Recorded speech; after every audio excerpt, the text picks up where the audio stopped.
इसके अंदर देखो फर्स्ट नंबर क्या दे रखा है, ये आज इसने डेट नहीं दे रखी तो हम क्या लिखेंगे, डेली एंट्री लिख देंगे। फर्स्ट नंबर एंट्री दे रखी है 6 लाख रुपए से व्यवसाय प्रारंभ किया बिजनेस स्टार्टेड इन केस। ठीक है, बिजनेस स्टार्ट किया तो वापस वही चीज, बिजनेस स्टार्ट करते हैं तो क्या आती है, मैंने बताया था आप लोगों को, जब बिजनेस स्टार्ट होगा तो क्या आती है, पूंजी आती है। ठीक है, और किससे आती है, या तो नकद के रूप में आ सकती है या क्या आ सकती है, बैंक से आ सकती है। ठीक है, दो बैलेंस से क्या आ सकती है हमारी, आ सकती है, या तो नकद के रूप में आती है या बैंक से आती है, या कोई संपत्ति परिसंपत्ति होती है उनके द्वारा आ सकती है, वो आपकी एंट्री है उस रिकॉर्डिंग आपको करवा देंगे। ठीक है, अब इसमें क्या था कि बिजनेस स्टार्ट किया 6 लाख रुपए में। ठीक है, अब एक पूंजी खाता है तो आप लोगों को इसके अंदर ऐसे डाउट होने की कोई बात नहीं, पूंजी खाता हमेशा क्या आता है, जमा पक्ष में आता है हमेशा ही, आपको इसमें कोई कंफ्यूजन नहीं रहना, मतलब सीआर पक्ष में उसका बैलेंस हमेशा क्या होता है, सीआर बैलेंस रहता है। ठीक है, और नकद होता है, नकद को आप लोगों को वैसे पर्सनल रियल नॉमिनल के अंदर ही चलना पड़ेगा। ठीक है, तो पर्सनल रियल नॉमिनल के अंदर नकद क्या है, बिजनेस स्टार्ट करते हैं, बिजनेस स्टार्ट करते हैं, पैसा क्या आता है, बिजनेस हम जो एंट्रियां करते हैं वो एंट्रियां सिर्फ किसकी होती है, बिजनेस पर्पज की होती है। हमें अपने के अकॉर्डिंग कभी भी एंट्री नहीं करनी है कि हमने पैसे दे दिए तो पैसे चले गए, कभी भी अपने के अकॉर्डिंग कभी भी एंट्री नहीं करनी चाहिए। एंट्री किसके अकॉर्डिंग थी, बिजनेस के अकॉर्डिंग। अगर बिजनेस में आ रहे हैं जा रहे हैं या बिजनेस में जो भी हो रहा है ट्रांजेक्शन वही लिखना है, ऐसे नहीं है कि हमारे पास से आ रहे हैं तो हमने कर दिया, हमारे पास से जा रहे हैं तो हमने वैसे किया, कभी भी ऐसा नहीं करना। ठीक है, हमें सिर्फ बिजनेस पर्पज को देखना है। अब बिजनेस पर्पज के अंदर हम देखते हैं कि पहले बिजनेस को स्टार्ट करते हैं, तो स्टार्ट करते हैं तो हमेशा क्या आता है, पूंजी आती है, मतलब पैसे लगाते हैं। पैसे लगाते हैं तभी तो बिजनेस क्या होता है, रनिंग होता है। ऐसे नहीं होता है कि हमने क्या किया, पैसे लगा दिए, पैसे लगाने के बाद में अगर माल खरीदते हैं उसके बाद में बेचते हैं तो वो क्या होता है, स्टार्टिंग पहले क्या होता है, पैसे से होती है कि हम पैसे क्या किए, लगाए हैं इसके अंदर। अब हमने पैसे लगा दिए तो पूंजी का बैलेंस मैंने बता दिया, पूंजी का बैलेंस हमेशा क्या रहता है, जमा पक्ष की तरफ भी रहता है, परमानेंट फिक्स है ये रूल। ठीक है, और नगद क्या होगी, नगद का वो आपको बता दिए कि नगद क्या है, कि वास्तविक अकाउंट है। क्या अकाउंट है, वास्तविक अकाउंट है। ठीक है, अब वास्तविक का मैंने रूल बताए थे कि वास्तविक के अंदर क्या थे, जो वस्तु व्यापार के अंदर आती है उसे क्या करेंगे, नाम पक्ष में करेंगे, और जो वस्तु व्यापार से जाती है उसे क्या करेंगे हम, जमा पक्ष में। तो नगद आ रहा है या फिर जा रहा है, नगद क्या कर रहा है, आ रहा है। ठीक है, तो आती है वो चीज क्या करनी है, हमें नाम में करनी है। ठीक है, तो हम यहाँ पे क्या करते हैं, नगद को क्या करते हैं, हम रोकड़ में लिखते हैं, तो रोकड़ खाता और यहाँ पे लिख देंगे हम नाम। ठीक है, और किससे आ रही है, पूंजी खाते से। किससे आ रही है, पूंजी खाते से, तो यहाँ पे कर देंगे पूंजी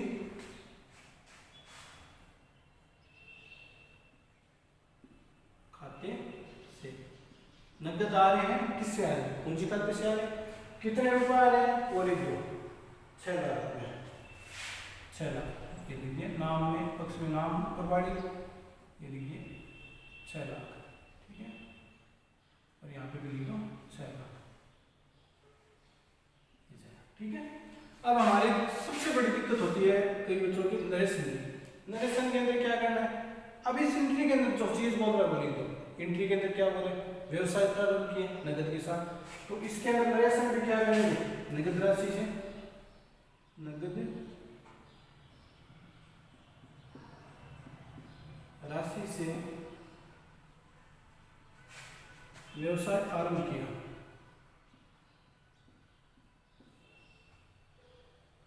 व्यवसाय आरंभ किया, सीधा समझ रहा है।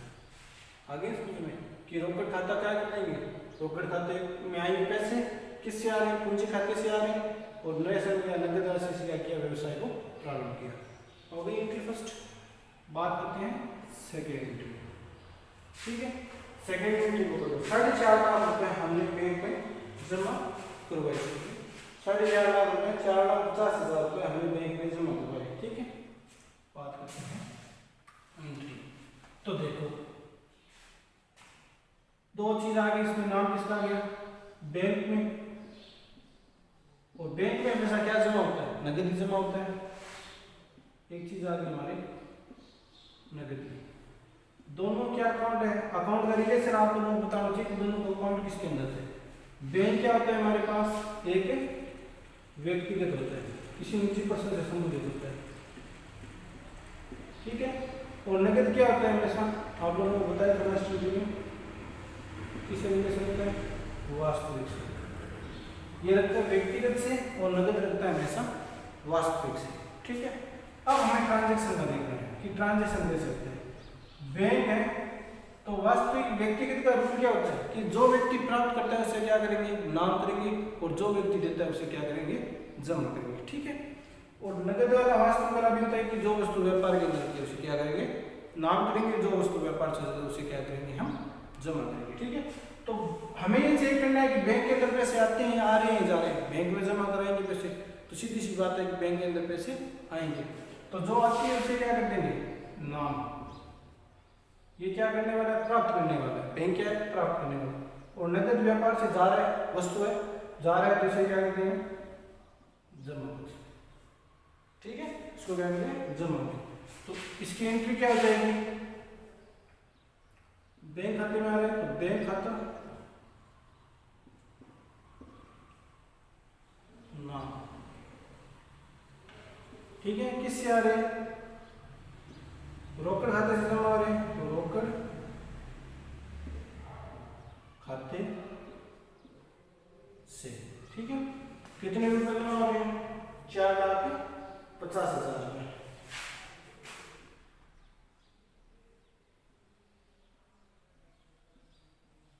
ये यहाँ पे 4,50,000, ठीक है।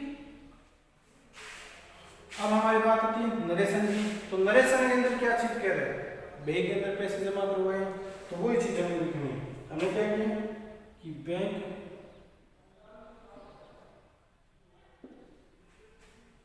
में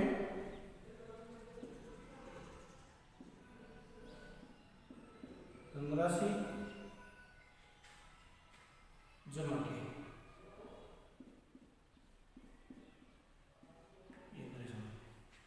ये बैंक में हमने क्या कर दिए, धनराशि को जमा करवा दी, ठीक है। Third number please, third number देखो, थर्ड नंबर के क्या बोलते हैं कि 30,000 रुपए का शीघ्र भुगतान कर, शीघ्र भुगतान मतलब हाथों हाथ दे दिए, मतलब ठीक है। 2,30,000 रुपए की मूल्य का प्लांट एवं मशीनरी खरीद दी, ठीक है। अब देखो इसको करते हैं, 2,30,000 की प्लांट मशीनरी, हाँ ठीक है, प्लांट व मशीन, एक चीज तो प्लांट एवं मशीनरी हो गया। शीघ्र भुगतान का मतलब हो गया नकद से दे दी, सीधी सी बात है, नकद से दे दी, ठीक है। देखो प्लांट एंड मशीनरी कितने में खरीदी, 2,30,000 में खरीदी, क्लियर। और नकद कितने दे दिए इसने शीघ्र में, 30,000 रुपये क्या दे दिए नकद में। तो बाकी कितने बच गए हमारे पास पैसे, 2 लाख, बाकी कितने बच गए, 2 लाख रुपए। अब 2 लाख रुपए का हमें क्या करना है, हमें पता होना चाहिए कि 2 लाख रुपए क्या होंगे, ठीक है। तो देखो 2,30,000 प्लांट मशीनरी कीजिए और 30,000 रुपये हमने पेमेंट कर दिया। अब देखो कि जो 2 लाख है वो क्या रहेंगे, व्यवसाय के लिए पैसे मांगेगा। सीधी सी बात है कि हमने किसी से कोई संपत्ति खरीदते हैं तो हम अगर उधार में नगद में खरीदते हैं तो सीधा नगद से लेते हैं पैसे, कोई निवेशन नहीं, नगद में दे दिए, बात खत्म होती है। लेकिन अगर हम उधार में खरीदते हैं मतलब क्रेडिट, उधार का मतलब हो गया, ये क्या होगा, इसमें उधार में खरीदे और उधार को कहते हैं क्रेडिट, क्रेडिट में खरीदे। तो क्रेडिट में जब भी खरीदते हैं ये क्या है, हमारी लायबिलिटी है या एसेट्स है, संपत्ति है या फिर देते हैं, ये हमारे क्या चुकाने पड़ेंगे, मतलब हमारे क्या है दायित्व है, देता ही है, ठीक है। दायित्व हमें क्या करने पड़ेंगे, 2 लाख रुपए भविष्य में चुकाने पड़ेंगे, चाहे यहाँ चुकाओ चाहे 10 दिन बाद में चुकाओ, ये चुकाने पड़ेंगे। मतलब ये हमारे लिए क्या हो, ये देता है, हमें हमारे लिए लायबिलिटीज होगी, हम क्या बोलते हैं लायबिलिटीज, ये लायबिलिटीज है। तो लायबिलिटीज हमने किससे खरीदे? अगर कोई पार्टी का नाम दे दिया तो अच्छी बात है। अगर इसमें क्वेश्चन में कहीं पर भी इसने क्या लिख रखा है कि 30,000 रुपये का सिर्फ भुगतान करके 2,30,000 की प्लांट और मशीनरी खरीदी, ठीक है। लेकिन इसने कहीं पर भी पार्टी नेम नहीं दे रखा। तो जब भी आपको पता है कि जब भी हमसे कोई पैसे मांगता है, जो हमसे क्या कर रहे हैं पैसे मांगता है, वो हमेशा हमारा क्या होता है? लेनदार। लेनदार का मतलब होगा पैसे देगा। अगर यहाँ पे क्या कर देते हैं, ऐसे लिख देते हैं कि राम से 2,30,000 रुपए की मशीन खरीदी, तो राम का प्रॉपर नाम आ गया ना, तो यहाँ पे लेनदार का नाम नहीं है, फिर क्या किसका आएगा? राम का। अगर कोई पार्टी का नाम आ जाए तो हमें क्या लिखना है? पार्टी नेम लिखना है। और अगर पार्टी का नेम नहीं है तो हमें क्या लिखना है? लेनदार के रूप में शो करना है। क्या किसमें शो करना है? हमें पार्टी का नाम नहीं पता तो हमारे लिए क्या है? लेनदार है, हमसे पैसे लेगा, ठीक है। तो हम क्या लिखेंगे? लेनदार। अब हमारे पास क्या हो गया? प्लांट एंड मशीनरी किसमें आती है? एक वस्तु है। प्लांट एंड मशीनरी क्या है? वस्तु है, मतलब वास्तविक में खरीदते हैं। खरीदिए तो मतलब वास्तविक होगी। नगद भी क्या हो गया हमारे लिए? वास्तविक हो गया, ठीक है। और लेनदार क्या होते हैं? लेनदार मैंने बताया था क्रेडिटर्स बोलते हैं इसको। क्या बोलते हैं? क्रेडिटर्स। दूसरा नाम इनका होता है, इंग्लिश में बोलते हैं इसको क्रेडिटर्स। और क्रेडिटर्स क्या होते हैं हमारे? मैंने बताया क्रेडिटर्स होते हैं हमारे व्यक्तिगत होते हैं। किसमें आते हैं? व्यक्तिगत आते हैं, ठीक है। 3 टाइप के काम आ गए इसमें। एक तो आ गया प्लांट वास्तविक, नगद आ गया वास्तविक, और लेनदार क्या आ गया हमारे पास? व्यक्तिगत। क्या आ गए? व्यक्तिगत, ठीक है। तो व्यक्तिगत वास्तविक के अंदर क्या है? वही रूल है, वस्तु आती है व्यापार में, उसे क्या करना है? नाम करना है जो वस्तु व्यापार। अब ये प्लांट एंड मशीनरी करेक्ट है तो आएगी या फिर जाएगी? आएगी। तो आएगी तो ये क्या आ जाएगा हमारे पास? नाम पक्ष में ये क्या हो जाएगा? नाम हो जाएगा। अब नगद व्यापार में आ रहा है या जा रहा है? कोई चीज खरीदेंगे तो नगद आएगा या जाएगा? जाएगा। तो ये क्या हो जाएगा? जो चीज जाती है वो क्या हो जाएगी? जमा पक्ष में आ गई। क्लियर है। और जो व्यक्तिगत है, व्यक्तिगत के अंदर क्या होता है कि जो वस्तु व्यक्ति प्राप्त करता है उसे क्या करेंगे? डेबिटर जो देता है। ये लेनदार क्या कर रहा है? वस्तु को दे रहा है, ले रहा है, सामान को दे रही है, अभी तो देनदार देता ही है, तो देता है उसे क्या करेंगे हम? जमा पक्ष में। ये भी दे रहे हैं तो देने वाले व्यक्ति को क्या करेंगे? जमा पक्ष में देंगे। तो अब इसकी एंट्री क्या हो जाएगी? प्लांट व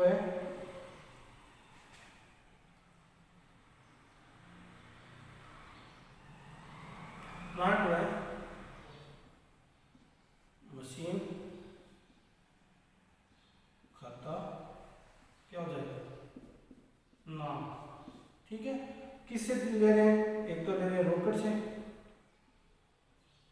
रोकड़ खाते से, और एक किससे ले रहे हैं? लेनदार खाते से, लेनदार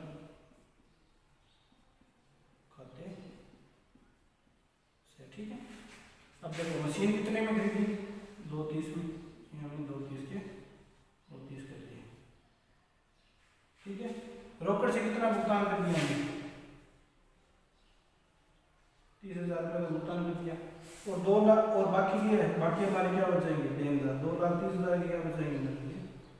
लेनदार। ये ठीक है हमारे पास। समझ में आ गया ना कि प्लांट एंड मशीनरी कितने से खरीदी? 2,30,000 से।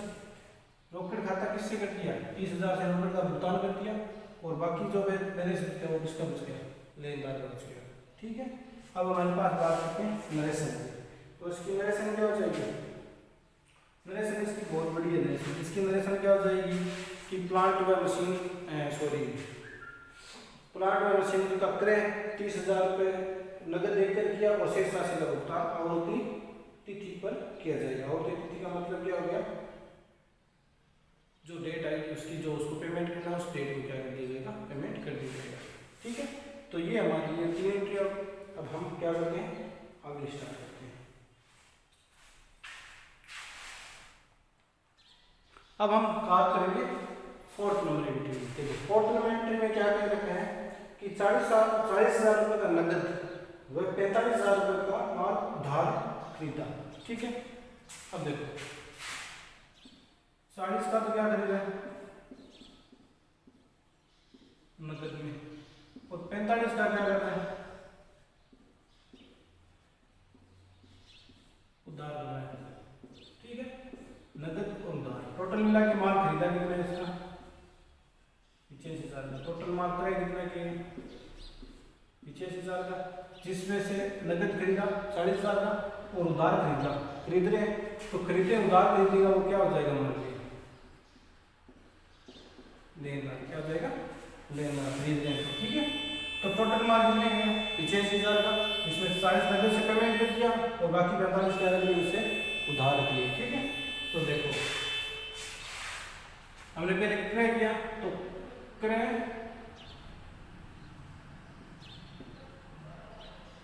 खाता, क्रय खाता क्या हो जाएगा नाम पक्ष में, ठीक है। क्रय खाता हो जाएगा नाम, और किससे खरीदा नगद का मतलब होगा रोकड़ खाते से, एक तो रोकड़ खाते से खरीदा और एक इससे खरीदा उधार में खरीदा, मतलब क्या हो जाएगा लेनदार खाता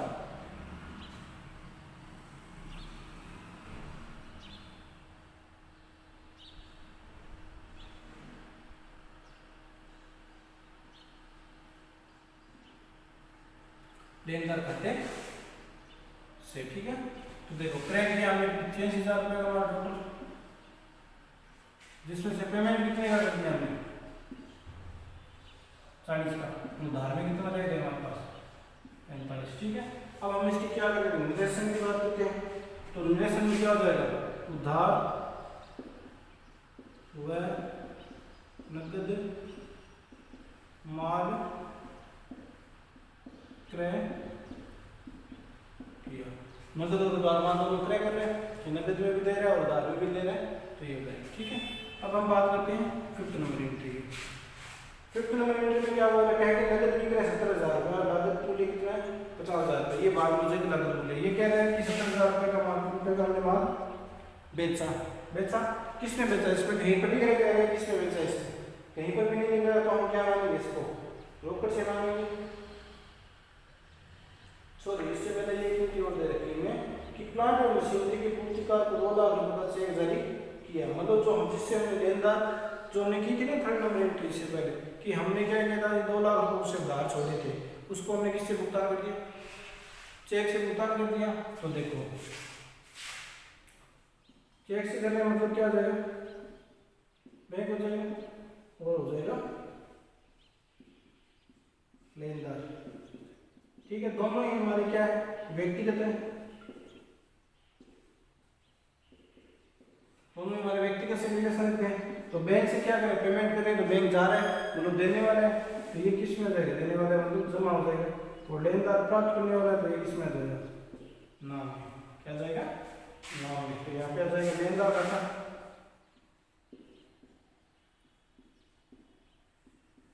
लेनदार खाता नाम, और किसे दे रहे हैं बैंक खाते से दे रहे हैं, तो बैंक खाते से कितने का वजन हो रहा है 2 लाख, 2 लाख, ठीक है। अब इसकी क्या हो जाएगी अगर हम लिखते हैं इसकी रिलेशन करते हैं, तो प्लांट व मशीन,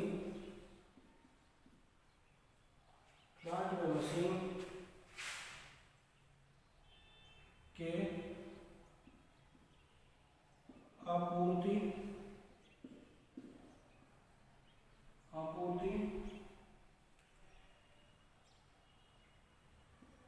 कर्ता को भुगतान, प्लांट और मशीनरी की आपूर्तिकर्ता को क्या कर दिया भुगतान कर दिया, ठीक है। अब एंट्री की बात करते हैं 6 नंबर की। 6 नंबर में क्या है कि नगद बिक्री 70,000 रुपये और लागत कितनी है उसकी 50,000 रुपये, हमने नगद बिक्री किया मतलब सेल्स की, ठीक है। अब लागत का मतलब हो गया 20,000 का प्रॉफिट होगा, वो हमारी बात की बात है, ठीक है। हम पहले बात करते हैं नगद विक्रय कितने हो गया 17,000 विक्रय, और नगद गया तो हमारे पास पैसा आएगा नगद कितने रुपए 17,000 रुपये हमारे पास नगद में आएंगे पैसे। तो देखो विक्रय हमारे लिए क्या होता है, वस्तुगत खाता है, वास्तविक अकाउंट है। तो विक्रय करते हैं तो माल आता है जाता है, वस्तु आती है जाती है, वस्तु जाती है, तो ये किस में आता है हमारे पास जमा में। और विक्रय करते हैं तो नगद हमारे पास क्या आता है, तो ये किस में जाएगा नाम में। ठीक है, तो इसकी 6 नंबर जाएगी हमारे पास इंजरी रोकड़ खाता खाता नाम। ठीक है, और किससे विक्रय से, तो विक्रय खाते से रोकड़ आ रहा है, किससे विक्रय खाते से, ये विक्रय खाते से। कितने रुपए का किया हमने 17,000 एग्जैक्ट में कितने का किया 17,000 रुपये का माल बेचा, ये रोकड़ कितने आ गए 70 और विक्रय भी कितने आ गए 70।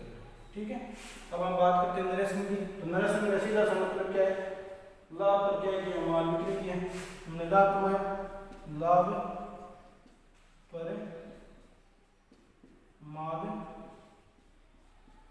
विक्रय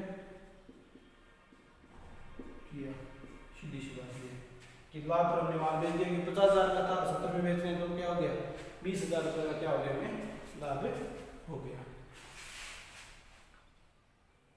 अब बात करते हैं 7th नंबर एंट्री।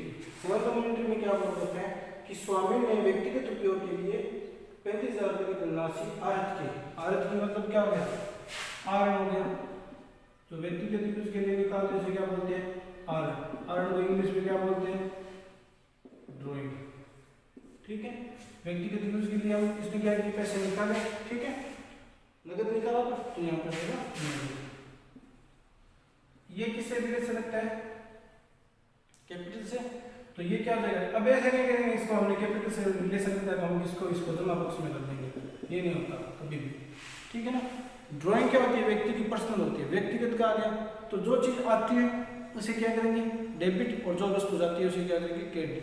ये एज समझ लो आप लोग इसको एज मान लो कि नगद के रूप में ले लो, या फिर कोई व्यक्तिगत जैसे मान लो कि पूंजी जाएगी। फॉर एग्जाम्पल बता दो, जैसे हम पूंजी खाते देखते हैं, मैंने बताया था इसका नाम इसका बैलेंस किसमें होता है हमेशा किसमें होता है जमा में। तो अगर हम क्या होता है लाभ होता है बिजनेस के अंदर, तो वो पूंजी खाते में क्या होता है एक क्या होता है, मैंने लेखांकन समीकरण में करवाया था ये चीज कि लाभ को क्या करते हैं प्लस करते हैं। और लाभ क्या होता है हमेशा जो 3rd नंबर रूल किया था ना, जो नॉमिनल वाला अवास्तविक खाते वाला, तो लाभ और क्या नाम है लाभ को किस में लिखते हैं हम जमा में लिखते हैं, तो लाभ भी क्या हो जाएगा हमारे लिए जमा। और हम इसके अंदर क्या करते हैं आर को क्या करते थे माइनस करते थे। तो देखो अगर इसमें कोई चीज पूंजी में अगर पूंजी को अगर प्लस बढ़ाना है तो हमें क्या करना पड़ेगा उसे जमा पक्ष में हमेशा करना पड़ेगा, क्रेडिट करना पड़ेगा। और पूंजी को अगर हमें क्या करना है डाउन करना है तो हमें क्या करना पड़ेगा हमेशा उसको नाम पक्ष में करना पड़ेगा। ये रूल होता है कि किसी खाते का जो बैलेंस होता है, जैसे मान लो किसी खाते का बैलेंस नाम पक्ष में है जी, तो उसको अगर बढ़ाना है तो उसको नाम ही करना पड़ेगा हमें, अगर उसको कम करना है तो उसे क्या कर देंगे जमा पक्ष में ले लेंगे। और अगर किसी खाते का बैलेंस जमा पक्ष में है तो उसको बढ़ाना है तो जमा करते रहो, और उसको अगर कम करना है तो हमें क्या कर देंगे उसके नाम पक्ष में कर देंगे। तो आरण किए कितने रुपए का किया उन्होंने 35,000 रुपये का, तो आरण खाता हो जाएगा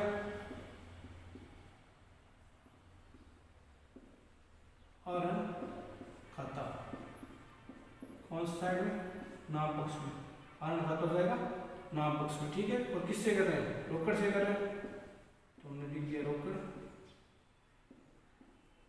खाते से। कितने रुपए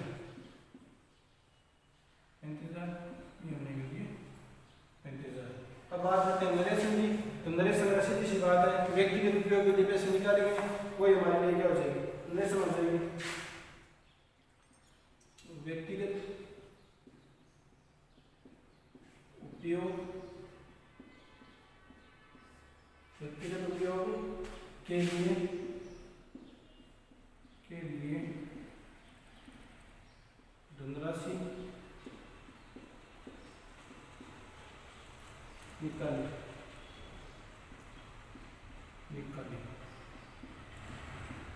ठीक है। अब बात करते हैं अपने 8 नंबर एंट्री में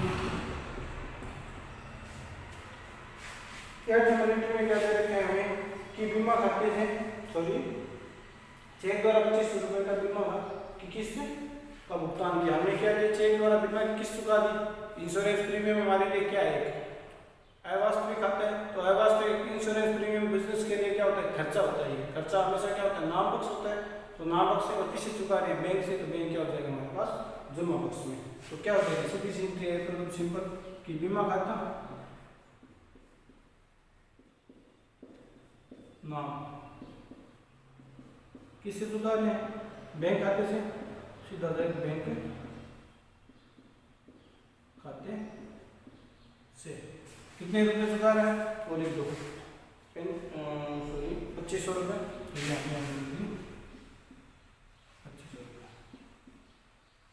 ठीक है। अब इसकी नरेशन क्या हो जाएगी कि बीमा की किस्त चुकाई बैंक द्वारा, ठीक है। इसकी किस्त क्या हो जाएगी, बीमा की किस्त बैंक द्वारा, बीमा की किस्त, बीमा की किस्त का भुगतान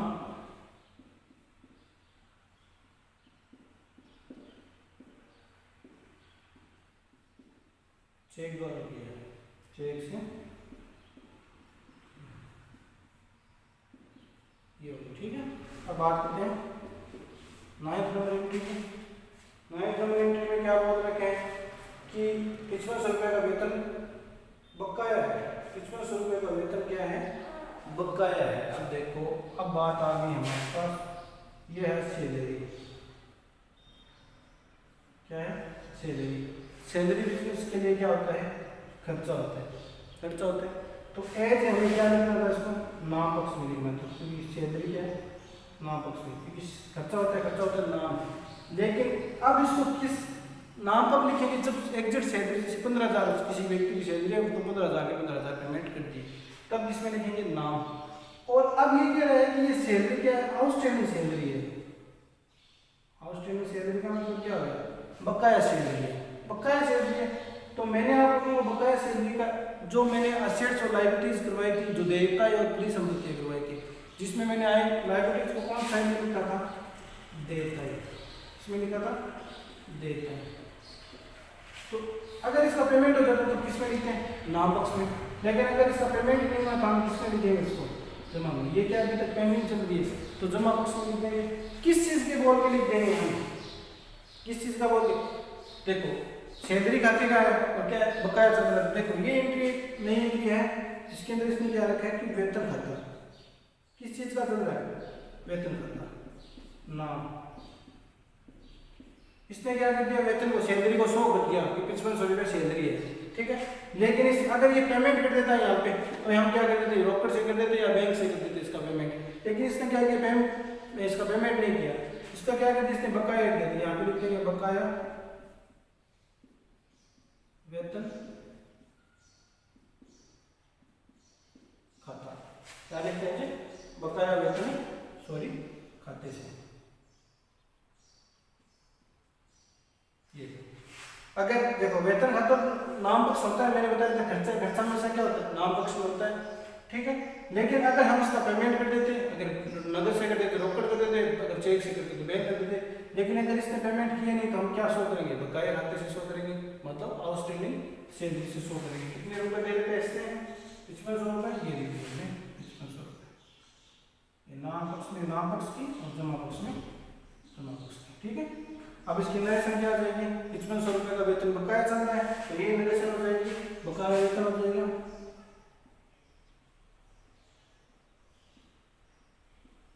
बकाया वेतन।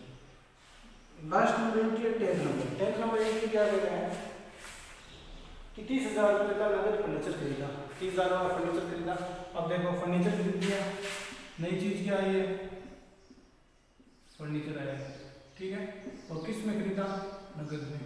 ये क्या है, दोनों क्या है, वास्तविक है, ठीक है। वास्तविक के अंदर फर्नीचर क्रय करते हैं तो आता है, जाता है, आता है मतलब क्या करेगा ना, वो चीज क्रय करते हैं तो नगद क्या करता है, जाता है, तो उसे क्या कर देंगे, जमा। मेन चीज आपको लेजर का ध्यान रखना कि कि इसमें क्या क्या रहेगा। फर्नीचर आ रहा है, सीधी सी बात है, फर्नीचर होना तो 2 का ट्रांजेक्शन हो रहा है, तो हम फर्नीचर, अब इसकी एंट्री क्या हो जाएगी, फर्नीचर आ रहा है, फर्नीचर खाता नाम, और किससे, रोकड़ से, तो रोकड़ खाते से, रोकड़